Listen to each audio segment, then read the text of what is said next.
Hi guys, welcome back to the channel of Going Great Runs, and I've got a special guest today, Sarah. So say hi. And we've just done Battersea Park Run, well, about an hour ago now, because we had a coffee afterwards and that. But how did you find Battersea Park Run? Yeah, it was all right. The views are actually perfect today. Weather's getting into spring, so a bit more warmer than the winter runs. I mean, I'll just turn the camera around. It's a very, very busy park. There's loads of runners. We just finished. It's crazy. And you can see, like, how many runners there are. Oh, hello. You can see, like, there's a lot of runners, like, around the park. About how 500 many people there, to be honest. Well, look, crazy. there's still, like, people just flooding past us. Like, we're literally in the flow of runners, and I said to Sarah, like, let's just go right in the middle, and if they want to run round us, they have to run round us, you know. But how many runners would you say was at Battersea Park Run today? Probably like 500, 600, 700. Well, we were 600, so it must be like 1,000 maybe. there must be over 1,000 people. Yeah. But anyway, into a little bit about yourself. So, when did your running journey begin? So probably when I was like 12, 13 years old. My mum used to get me to come on runs with her. And at first I absolutely hated it. And I thought, no, not a chance that I'm going to get into this. And yeah, she just persuaded me to just come out on some runs with her. And then So is she a runner then? Like, in general? Yeah, she was. She can't run anymore because she's got really bad arthritis, but she did run back in the day. And then as I got older, I probably about 4 years ago, I started consistently running, and then signed up for the London Marathon ballot, got in, and yeah, it went all uphill from there. What was that, the first, you get in like on the first go? I did, yeah. Wow. It was crazy. So you didn't do like a double ballot, you just got on single ballot, or did Yeah. you pay for the second one? No, single ballot. Wow. And it was really rare for me to get in as well, because it was the one after COVID. Yeah. So I think there was double the amount of people who signed up for the ballot that couldn't get in during the COVID years. Yeah. So then I got in and I was like, what is going on? That's crazy. This is so rare. And what's the longest distance you've done before you entered that marathon? Probably like 10k. 10k, I reckon, wow. Yeah. I thought I'll build up a bit just in case I get in. Probably won't.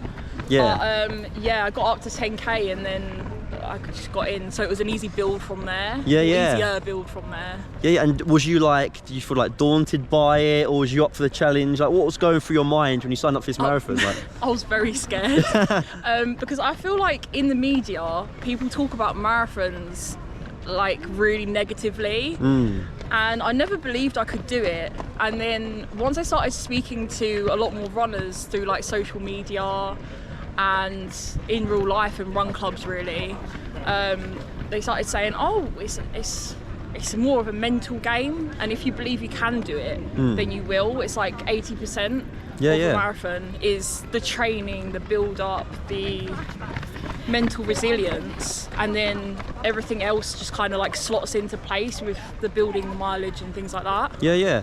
And you said that you started doing, was it ultra marathons as well, or have you got that to come? Is that part of the journey? No, I've done one ultra marathon a couple of years ago. And how far was that in distance? 50 kilometres. Wow. Yeah, but it was in the South Downs and it was very hilly. So it was, I didn't, so I read the elevation online. Yeah. And being like running mostly in London, you kind of like don't really look at the elevation of things. Yeah. And you kind of think, okay, well there's a few hills, but it's like not consistently hilly. So I didn't realise, and then on the day, I just completely just thought, oh wow, there's a lot of hills here. What am I doing? And why that particular run as well? How did you find out about that specific ultra? I think I saw like a load of videos on Instagram, and I thought the views are going to be really good, so it's going to help with doing the actual ultra marathon itself. Yeah. And then yeah, it was just videos online really, and YouTube. And did it feel considerably harder than a normal marathon, or do you not really notice a difference? Because you've obviously trained up to a certain point. I think I was just eating my way through. I think with ultra marathons, they just say, oh, the food stations are really good.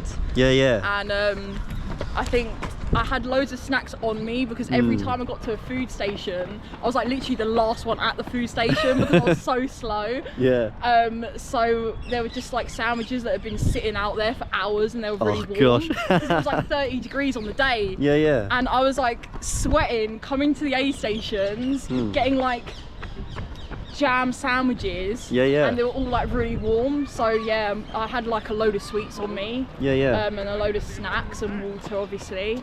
And I was just eating my way through with squashies, oat bars, just literally anything I could get my hands on.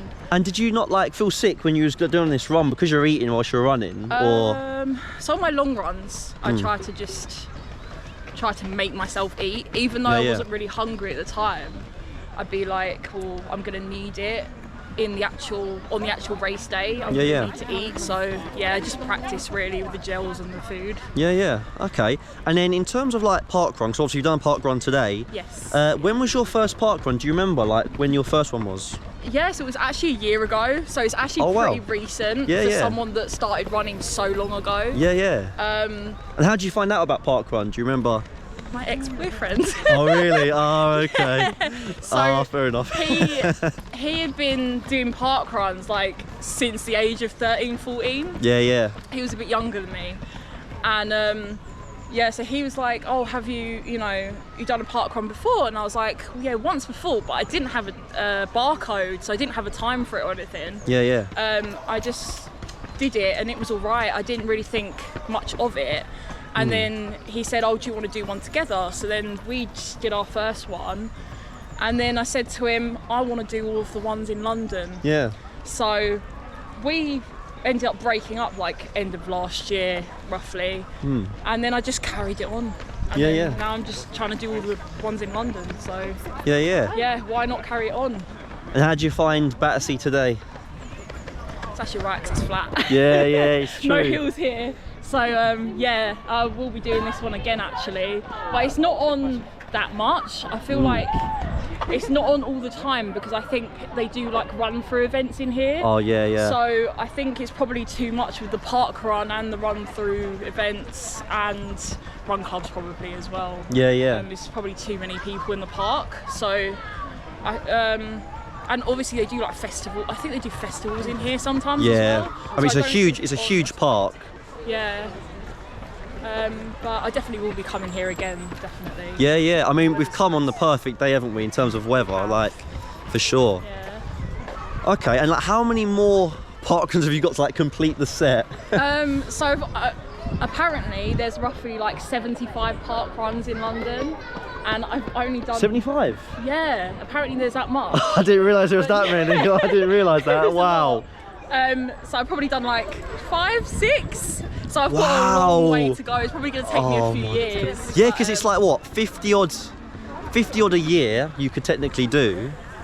I think so. One a week, 52 weeks or I'm not so. good with numbers. Yeah, plus Christmas, plus you got like special occasion runs sort of thing. Yeah. So yeah, it'd probably take you a couple of years, and you'd have to go to like a different one every single week, wouldn't you? And also really far from where I live, so I'd have to travel like other side of London to get them done. Yeah. But I mean, that's the thing that people don't talk about. Like, in terms of, even though you're in London, you'd think that like, oh, you could get to them easy because you're in London, right? But travelling from north to south or east to west, it's a lot harder than you think. Like, and the trains might not be running at certain times. They're taking us like, how long did it take you to get here? About an hour, would you say? Just over an hour, like 63 minutes today. Yeah, and I was about hour and 15, but then that's relying on like if the trains are running. If they stop running, like you can't. It's not like you can run to the start. Like, well, if you have run, you've run probably over the half. On a training run, to be honest. If you wanted to run from one side of London to the other, you've got an ultra marathon training there. So exactly. Depends on what way you want to look at it. Yeah, yeah. Did you like that video? You must have. Go on, hit the like button, subscribe, and I'll see you on the next video. Thanks, guys.